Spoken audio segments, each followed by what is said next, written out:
इंसाफ जो मालिक आहे। हाणे तू छा थो चए? अल्लाह जो रसूल चए थो अगर मरी वियो तौहीद जी बुनियाद ते ऐं उनखे ॿुधायो वञेसि त अली हिन कमालात जो मालिक आहे। हाणे नज़रियो छा अथई? अगर अलीअ जी विलायत जो इक़रार कई त जन्नत वरन सिधो जहन्नम मोकिले छॾी।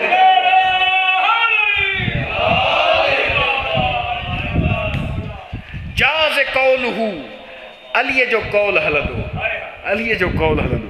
नाफ़िज़ अमरुहू, हाणे जेको मरी वियो न, मरी वियो, उन जे लाइ अलीअ जी ॻाल्हि हलंदी त ॾिस अलीअ खे मञे थो या नथो मञे। हा कयईं त अलीअ जो कौल हली वेंदुसि। ऐं मौलाए काइनात जो अमर नाफ़िज़, मलऊनुन मन ख़ालफ़हू, उन शख़्स ते अल्लाह जी लानत आहे जेको अलीअ जी मुखालफ़त करे। मरहूमुन मन तबिअहू व सद्दक़हू, उन शख़्स ते अल्लाह जी रहमत हुजे जेको अलीअ जी पैरवी करे थो ऐं अलीअ जी सचाईअ जी तस्दीक करे थो। त जेको बि अली चए थो उहो सच थो चए, जेको बि अली करे थो उहो हक़ जी ॻाल्हि थो करे। फ़क़त गफ़र अल्लाहु लहू वलिमन समिअ मिन्हु व अताअ लहू, ख़ुदा जो कसम अल्लाह जो रसूल दुआ थो करे जेको बि अलीअ जे हुक्म खे ॿुधे ऐं उन जी फरमान बरदारी करे अल्लाह साईं उन जा गुनाह माफ़ करे छॾींदो आहे। पर शर्त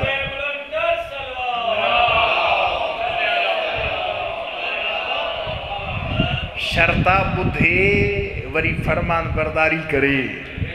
ॿुधे सिर्फ़ ॿुधे न, ॿुधे फरमान बरदार थिए। उन ते फरमान बरदारी करण सां इताअत करे मौला जी।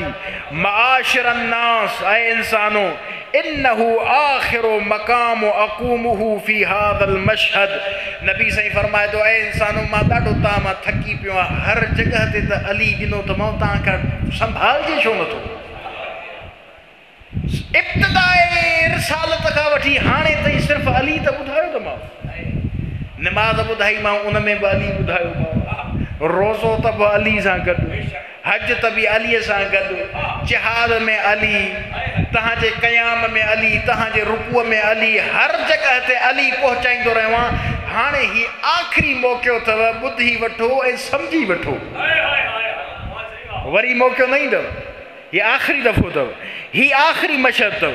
फस्मऊ व अतीऊ वनकादू ले अमरिल्लाहि रब्बिकुम, मूंखे ॿुधो, इताअत कयो ऐं अल्लाह जे हुक्म जी पालना कयो। फ़इन्नल्लाह अज़्ज़ व जल्ल हुव मौलाकुम व इलाहुकुम, अल्लाह तव्हांजो मौला आहे, तव्हांजो अल्लाह हुआ। सुम्म मिन दूनिही रसूलुहु व नबियुहु अल मुखातिबु लकुम, ऐं अल्लाह खां बाद उनजो रसूल आहे, उनजो नबी आहे जेको हिन वक़्तु तव्हां सां ख़िताब पियो थो करे।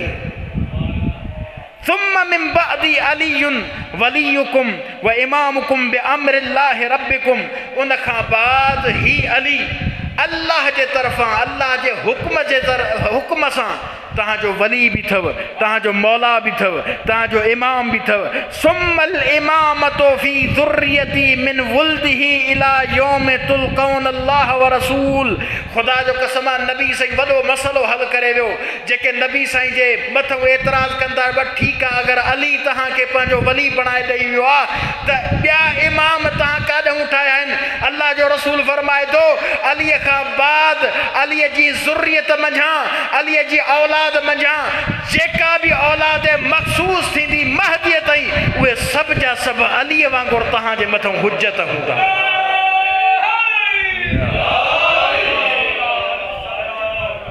वॾो मसइलो हल थी वियो त जेके बि माण्हू मोतरिज़ हुया त अलीअ जी औलाद में इमामत कीअं, अल्लाह जो रसूल फरमाए थो उहा औलाद मुंहिंजी हूंदी पर सुल्ब अलीअ जे मां हलंदी। औलाद मुंहिंजी हूंदी, सुल्ब अलीअ जे मां हलंदी, ऐं उहे ई तव्हांजी क़यामत ताईं इमाम रहंदा। ला हलाल इल्ला मा अहल्लहु अल्लाहु व रसूलुहु व हुम, कोई भी हलाल हलाल नथो थी सके जेसि ताईं उनखे अल्लाह, उनजो रसूल ऐं अहल बैत हलाल न कनि। गौर आहे न? हाणे हिते असांजे लाइ उन्हनि माण्हुनि खे जवाबु मिलंदो जेके अहल बैत जे लाइ अहकाम तशरीह जा क़ाइल न आहिनि। विलायत तशरीह आहे त दीन में कुझु इज़ाफ़ो करे सघनि था या नथा करे सघनि पंहिंजे ख़ुदा जे हुक्म सां का दीन में का ॻाल्हि ॿुधाए सघनि था या नथा ॿुधाए सघनि। अल्लाह जो रसूल चए थो जेका शइ मुस्तफ़ा हलाल कई आहे, अहल बैत हलाल कई आहे, उहा ई हलाल हूंदी। इन खां अलावा सभु कुझु ख़तमु। वला हराम इल्ला मा हर्रमहु अल्लाहु अलैकुम व रसूलुहु व हुम, काई भी शइ दुनिया में हराम नथी थी सघे जेसिताईं उनखे अल्लाह हराम न करे, उनजो रसूल हराम न करे ऐं अहल बैत हराम न कनि। त हलाल ऐं हराम जो मदार बि इन्हनि जे हवाले आहे।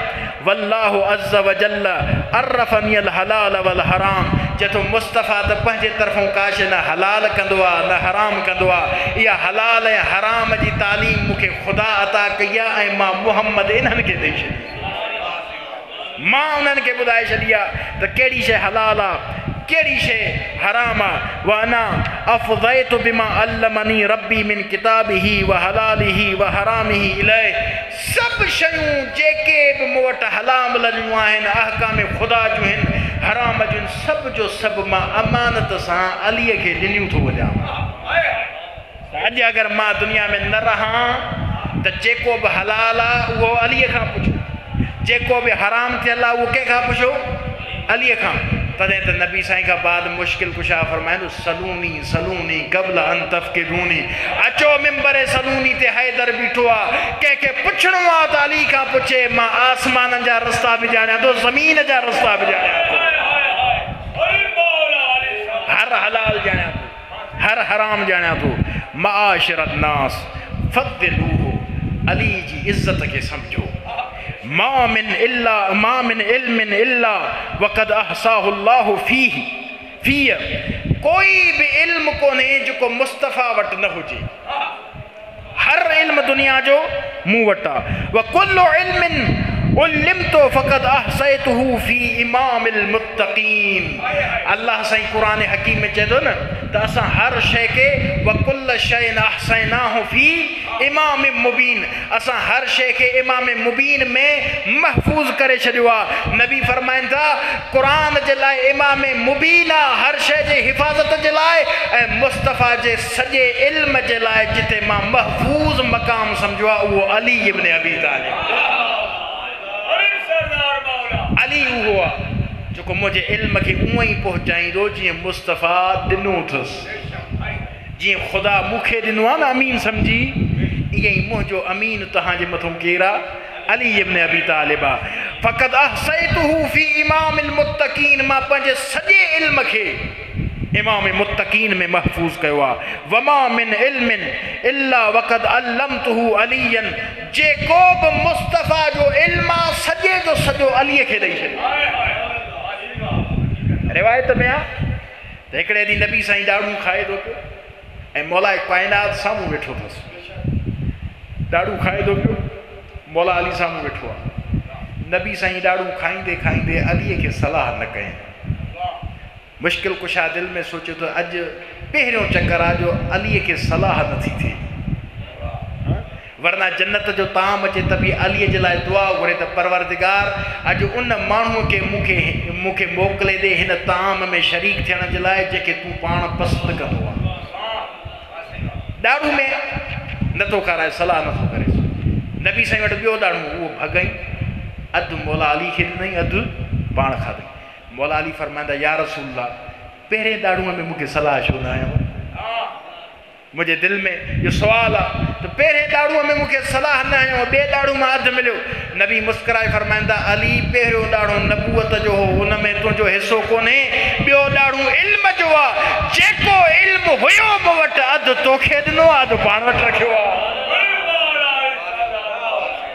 अधु पाण वटि। जेतिरो इल्म मूं वटि आहे ओतिरो इल्म तो वटि आहे। नहजुल बलागा में मौला अली फरमाईंदा ख़ुदा जो कसम आहे जॾहिं नबी ते वही नाज़िल थिए पई न त शैतान रड़ियूं पियो करे, त मां नबी साईं खे फरमायो या रसूल मूंखे रड़ियुनि जी आवाज़ थी अचे। अल्लाह जो रसूल मुस्कुराए फरमाए थो कद तस्मउ मां अस्मा, ऐं अली बशारत थई जेको मां मुहम्मद ॿुधंदो आहियां उहो ई तूं ॿुधंदो आहे। मुंहिंजे इल्म जो सॼो कामिल मज़हर अली आहे, जेको बि वटि इल्म आहे मां अलीअ खे अता कयो आहे। वहुवल इमामुल मुबीन अल्लज़ी ज़करहुल्लाहु फ़ी सूरत यासीन।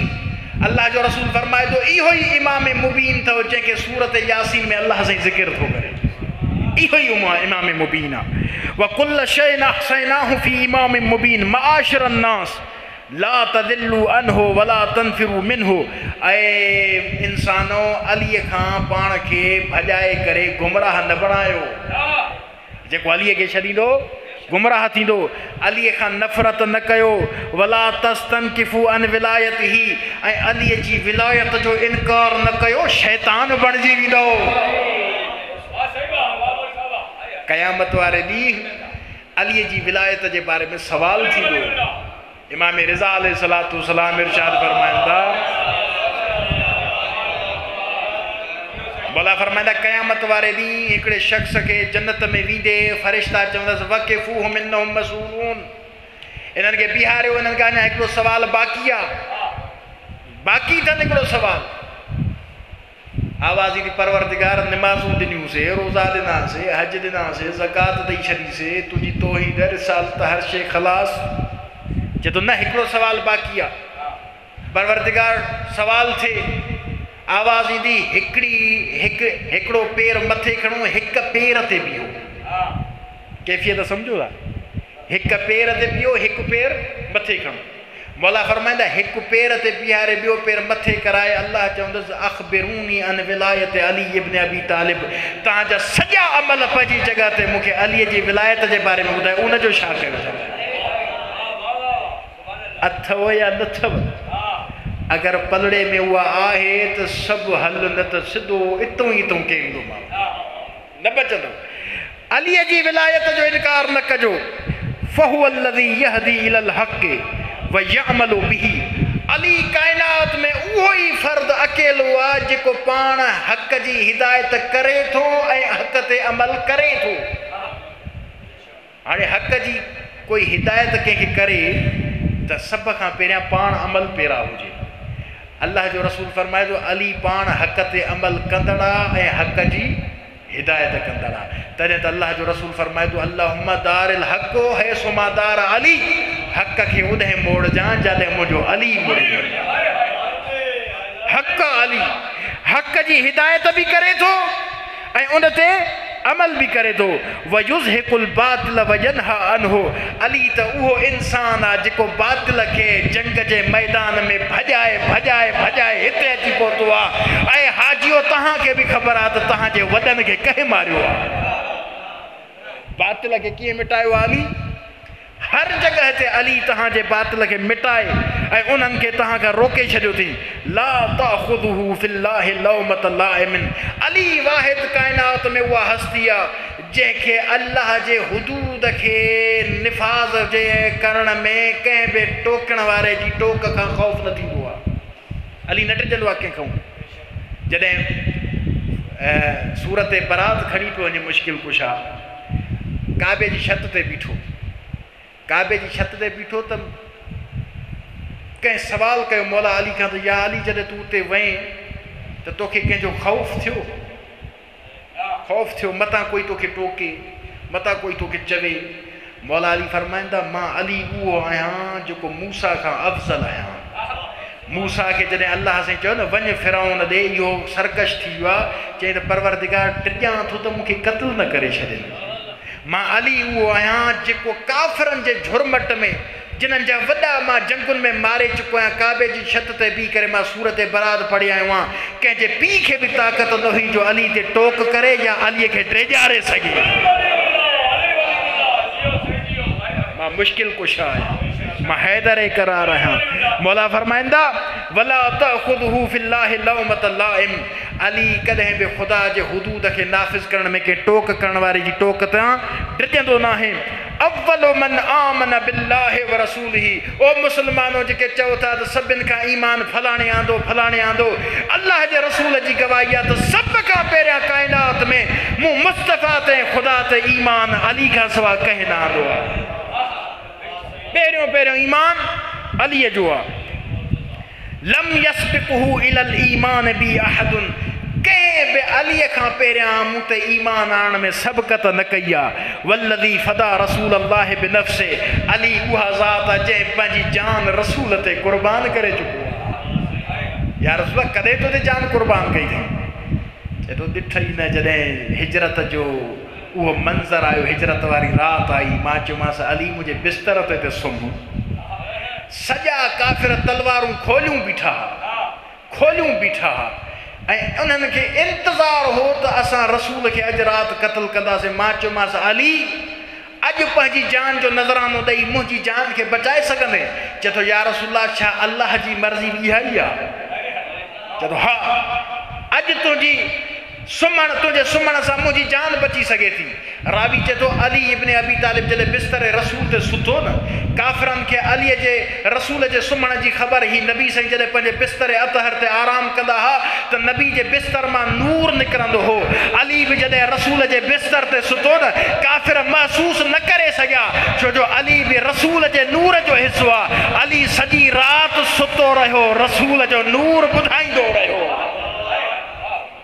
मां रसूल जो नूर आहियां। अल्लज़ी फदा रसूल अल्लाह बिनफ़्से वल्लज़ी कान मा रसूल अल्लाह वला अहदुन यअबुदुल्लाह मा रसूलिही मिनर रिजाल गैरुहु। अली उहो इंसान आहे जंहिं रसूल सां गॾिजी करे सभ खां पहिरियां नमाज़ पढ़ी आहे। सभ खां पहिरियां हिन काइनात में रसूल सां गॾिजी करे नमाज़ पढ़ी अथई। अव्वलु नास सलातन व अव्वलु मन अबद अल्लाह मई। सभ खां पहिरियां अली नमाज़ पढ़ी आहे मूंसां गॾिजी करे। सभ खां पहिरियां अल्लाह जे इबादत अली कई आहे। अमरतुहु अनिल्लाह ऐं यनाम फी मज़अजी, ऐं मां अलीअ खे हुकुम कयो त अल्लाह जे हुकुम सां मुंहिंजे बिस्तर ते आराम कर। फफ़अल फादियन ली बिनफ़्से, अली मुंहिंजे हुकुम खे अंजाम ॾींदे पंहिंजे नफ़्स खे मुझे मथों कुर्बान कयो। एस ताईं जो अल्लाह साईं इरशाद फरमायो वमिन अन्नास मन यशरी नफ्सहु इब्तिगा मरज़ातिल्लाह वल्लाहु रऊफ़ुम बिल इबाद। माण्हुनि मंझा उहे बि आहिनि जेके पंहिंजे पाण खे रसूल ते कुर्बान करे मूं रब जूं मर्ज़ियूं ख़रीद कंदा आहिनि। ऐं मां अल्लाह पंहिंजे बंदनि ते रऊफ़ आहियां, बाज़ारो आहियां, रहमान आहियां। इन सां गॾु परवरदिगार जी बारगाह में दुआ कंदासीं त मुंहिंजा अल्लाह तोखे वास्तो थी मुहम्मद व अहले बैत मुहम्मद जी इज़्ज़त ऐं अज़मत जो। परवरदिगारा असांजी हीअ नंढड़ी काविश पंहिंजी बारगाह में क़बूल फरमा। मुंहिंजा अल्लाह तोखे वास्तो थी अली मौला जी विलायत जो, अहल बैत जी इज़्ज़त जो वास्तो थी। मुंहिंजा अल्लाह असांजा गुनाह ने कबीरा सगीरा माफ़ फरमा। परवरदिगारा असांजे वालिदैन जा गुनाह माफ़ फरमा। मुंहिंजा मौला जिते जिते मोमिन रहनि था उन्हनि जी हिफ़ाज़त फरमा। अली मौला जी विलायत जे सदके परवरदिगार असांजो हर हाजतूं पूरियूं फरमा। मुंहिंजा अल्लाह तोखे वास्तो थी मुस्तफ़ा जी इज़्ज़त जो, मुर्तज़ा जी इज़्ज़त जो। मुंहिंजा अल्लाह जेके जेके मरीज़ आहिनि उन्हनि खे सिहत आजिला कामिला इनायत फरमा। मुंहिंजा अल्लाह जेके जेके दोस्त आहिनि प्रोग्राम में मुआविन आहिनि, मुंहिंजा अल्लाह उन्हनि जी रिज़्क़ रोज़ी में बरकत अता फरमा। परवरदिगारा इमाम ज़माना जे ज़ुहूर में ताजील फरमा। इमाम खे असां सां राज़ी फरमा। इमाम जी ज़ियारत जो शरफ़ नसीब फरमा। असांजूं दुआऊं पंहिंजी बारगाह में क़बूल फरमा। रब्बना तक़ब्बल मिन्ना इन्नका अंतस समीउल अलीम बिहक़्क़ि ज़हरा व अबीहा व बअलिहा व बनीहा व सिर्रिल मुस्तौदअ फ़ीहा।